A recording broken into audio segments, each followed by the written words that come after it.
Where a police officer there is being called a hero tonight. He jumped into action at a car crash scene, and those quick movements saved a woman's life. Megan Rivers spoke with that officer today about how he was able to save a woman from a burning car. It's a scene no law enforcement officer wants to have to respond to, a horrific car accident.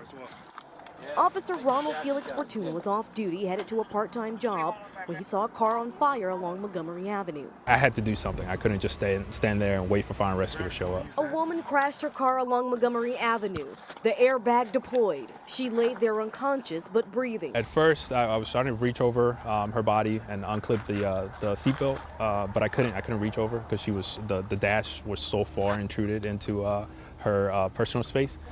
So I just grabbed my knife and I cut the seatbelt and pushed the seat all the way back as best as I could, and I just dragged her out of the vehicle. Fortuna says a bystander helped him get the woman to the sidewalk, and within about 30 seconds, emergency responders arrived on the scene to help.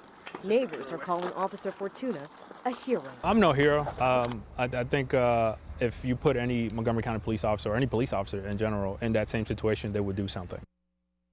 And Leslie, the good news tonight is that woman who was seen being rescued in that video was taken to the hospital and is expected to be okay. And you know, I was coming to meet a friend for dinner last night and saw the tail end of this accident scene, and it was horrific. You know, Montgomery Highway is a one-way street in that area, so is East-West Highway, so it was backed up and closed for hours. The neighbors I spoke to really quickly on the scene were saying how they were going to get their cars because they had to walk home from the gym or had to park their cars and just kind of abandon it. But it was so nice to see so many people gather together to help save that woman. Absolutely. Glad she's alive and glad that officer was just doing his job in the right place at the right time. Megan, thank you.